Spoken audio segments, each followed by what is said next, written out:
जय श्री राम जी भक्तों। आज हम आपको सुनाएंगे श्री रामचरितमानस जी के बालकांड का 27वां दोहा और 28वां दोहा और 29वां दोहा। और इसके बीच में जितनी चौपाइयाँ आएंगी सारी चौपाइयों को सुनाएंगे अर्थ के साथ। तो आप ध्यान से सुनिए। शुरू करते हैं। राम नाम नर केसरी कनक कसिपु कलिकाल जापक जन प्रहलाद जिमी पालिहि दलि सुरसाल। सिया राम भाय कुभाय अनखयाल सहूँ नाम जपत मंगल दिसि दसहूँ सुमिरु सुनाम राम गुण गाथा करुणाई रघुनाथ ही माथा मोरि सुधारि सो सब भांति जासु कृपा नहीं कृपा अघाती राम सुस्वामी सुसेवक मोसो निज दिसि देखि दया निधि पोसो लोकहु वेद सुसाहिब रीति विनय सुनत पहिचानत प्रीति गनी गरीब ग्राम नर नागर पंडित मूढ़ मलिन उजागर सुकवि कुकवि निज मति अनुहारी नृपहि सराहत सब नर नारी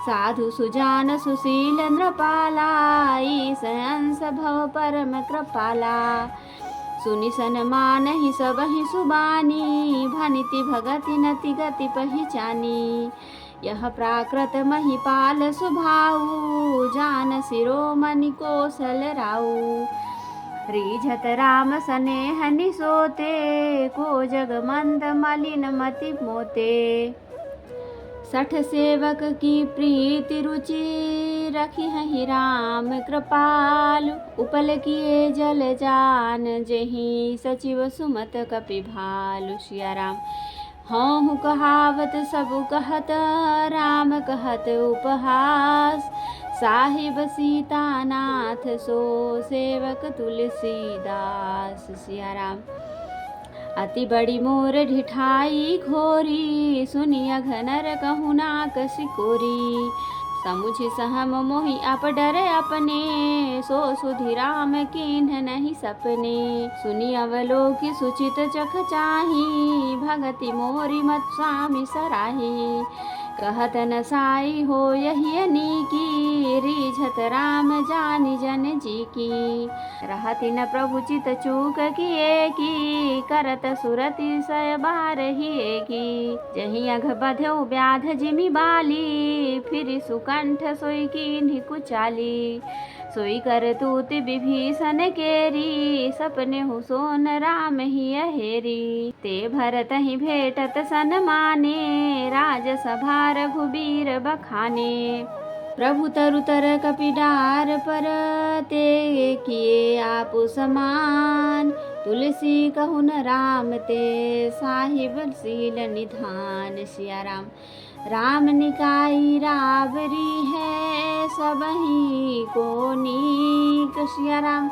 जो यह साची है सदा तौनी को तुलसी। सिया राम एहि विधि निज गुण दोष कही सब ही बहुरी सिर नाय बरनउ रघुबर बिसद जसु सुनि कलि कलुष नसाय। सिया राम जाग बलिक जो कथा सुहाई भरद्वाज सुमिर मुनि बरहि सुनाई कही हूँ सोई संवाद बखानी सुनहु सकल सज्जन सुख मानी शंभु कीन्ह यह चरित सुहावा बहुरी कृपा करी उमहि सुनावा सोई शिव काग भुसुंडी दीन्हा राम भगत अधिकारी चिन्हा तेहि सन जाग बलिक पुनि पावा तिन्ह पुनि भरद्वाज प्रति गावा ते श्रोता बकता समशीला समदर्शी जानहि हरि लीला जानहि ती निकाल निज ज्ञाना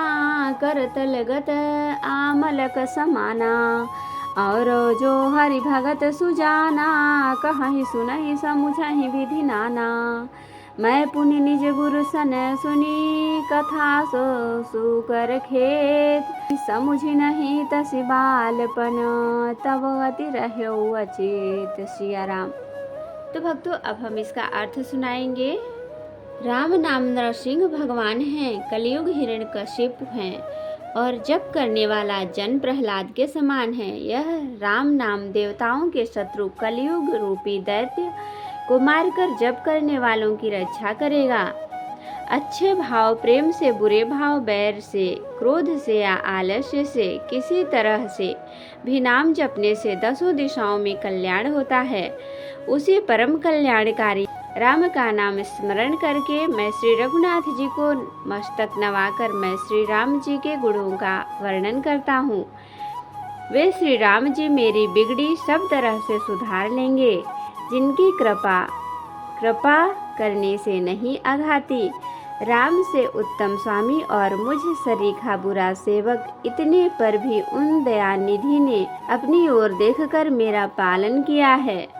लोक और वेद में भी अच्छे स्वामी की यही रीति प्रसिद्ध है कि वह विनय सुनते ही प्रेम को पहचान लेता है। अमीर, गरीब, गंवार, नगर निवासी, पंडित, मूर्ख, बदनाम, यशस्वी, सुकवि, कुकवि, सभी नर नारी अपनी अपनी बुद्धि के अनुसार राजा की सराहना करते हैं और साधु, बुद्धिमान, सुशील, ईश्वर के अंश से उत्पन्न कृपालु राजा सबकी सुनकर और उनकी वाणी, भक्ति, विनय और चाल को पहचान कर सुंदर मीठी वाणी से सबका यथा योग्य सम्मान करते हैं। यह स्वभाव तो संसारी राजाओं का है। कौशलनाथ श्री रामचंद्र जी तो चतुर शिरोमणि हैं। श्री राम जी तो विशुद्ध प्रेम से ही रीझते हैं, पर जगत में मुझसे बढ़कर मूर्ख और मलिन बुद्धि और कौन होगा। तथापि कृपालु श्री रामचंद्र जी मुझ दुष्ट सेवक की प्रीति और रुचि को अवश्य रखेंगे। उन्होंने पत्थरों को जहाज और बंदर भालुओं को बुद्धिमान मंत्री बना लिया। सब लोग मुझे श्री राम जी का सेवक कहते हैं और मैं भी बिना लज्जा संकोच के कहलाता हूँ। कहने वाले का विरोध नहीं करता। कृपालु श्री राम जी इस निंदा को सहते हैं कि श्री रघुनाथ जी कि श्री सीतानाथ जी जैसे स्वामी का तुलसीदास सा सेवक है। यह मेरी बहुत बड़ी ढिठाई और दोष है। मेरे पाप को सुनकर नरक ने भी नाक सिकोड़ ली है, अर्थात नरक में भी मेरे लिए ठौर नहीं है।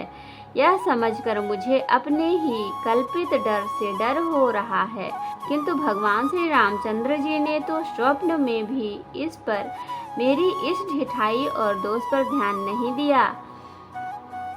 वरम मेरे प्रभु श्री रामचंद्र जी ने तो इस बात को सुनकर, देखकर और अपने सुचित रूपी चक्षु से निरीक्षण कर मेरी भक्ति और बुद्धि की उल्टे सराहना की, क्योंकि कहने में चाहे बिगड़ जाए, अर्थात मैं चाहे अपने को भगवान का सेवक कहलाता हूँ, परंतु हृदय में अच्छापन होना चाहिए। हृदय में तो अपने को उनका सेवक बनने योग्य नहीं मानकर पापी और दीन ही मानता हूँ। यह अच्छापन है। श्री रघुनाथ जी भी, श्री रामचंद्र जी भी दास के हृदय की अच्छी स्थिति जानकर रीझ जाते हैं। प्रभु के चित्त में अपने भक्तों की हुई भूल चूक याद नहीं रहती, वे उसे भूल जाते हैं और उनके हृदय की अच्छाई नीकी को 100 बार याद करते रहते हैं। जिस पाप के कारण उन्होंने बाली को व्याधि की तरह मारा था, वैसी ही कुचाल फिर सुग्रीव ने चली। वही करनी विभीषण की थी, परंतु श्री रामचंद्र जी ने स्वप्न में भी उसका मन में विचार नहीं किया। उल्टे भरत जी से मिलने के समय श्री रघुनाथ जी ने उनका सम्मान किया और राज्यसभा में भी उनके गुणों का बखान किया। प्रभु श्री रामचंद्र जी तो वृक्ष के नीचे और बंदर डाली पर, अर्थात यहाँ मर्यादा पुरुषोत्तम सच्चिदानंद घन परमात्मा श्री राम जी, और कहाँ पेड़ों की शाखाओं पर कूदने वाले बंदर, परंतु ऐसे बंदरों को भी उन्होंने अपने समान बना लिया। तुलसीदास जी कहते हैं कि श्री रामचंद्र जी सरीखे शील निधान स्वामी कहीं भी नहीं हैं। हे श्री राम जी, आपकी अच्छाई से सभी का भला है, अर्थात आपका कल्याण में स्वभाव सभी का कल्याण करने वाला है। यदि यह बात सच है तो तुलसीदास जी का भी सदा कल्याण ही होगा। इस प्रकार अपने गुण दोषों को कहकर और सबको फिर सिर नवाकर मैं श्री रघुनाथ जी का निर्मल यश वर्णन करता हूँ, जिसके सुनने से कलयुग के पाप नष्ट हो जाते हैं। मुनि याज्ञवल्क्य जी ने जो सुहावनी कथा मुनि श्रेष्ठ भरद्वाज जी को सुनाई थी, उसी संवाद को मैं बखान कर कहूँगा। सब सज्जन सुख का अनुभव करते हुए उसे सुने। शिव जी ने पहले इस सुहावने चरित्र को रचा, फिर कृपा करके पार्वती जी को सुनाया। वही चरित्र शिव जी ने कागभूषुंडी जी को राम भक्त और अधिकारी पहचान कर दिया। उन कागभूषुंडी जी से फिर याज्ञवल्क्य जी ने पाया और उन्होंने फिर उसे भरद्वाज जी को गाकर सुनाया।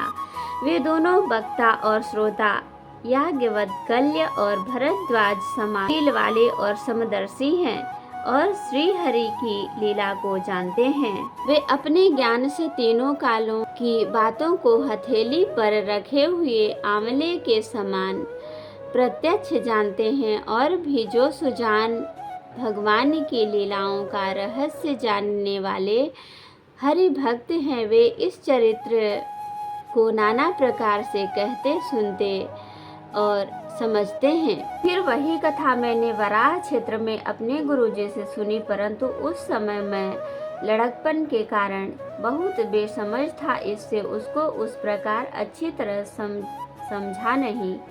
तो जय श्री राम जी भक्तों, आज के लिए इतना ही। अब हम अगले दिन सुनाएंगे आपको 5 दोहा, यानी 30वां, 31वां, 32वां, 33वां, 34वां, 35वां और अर्थ भी सुनाएंगे, तो आप ध्यान से सुनिएगा। तो भक्तों, आज के लिए इतना ही। मैं हर दिन आपको 5-5 दोहा और अर्थ के साथ सारी चौपाइयों को सुनाऊंगी। तो भक्तों, आज के लिए जय श्री राम जी।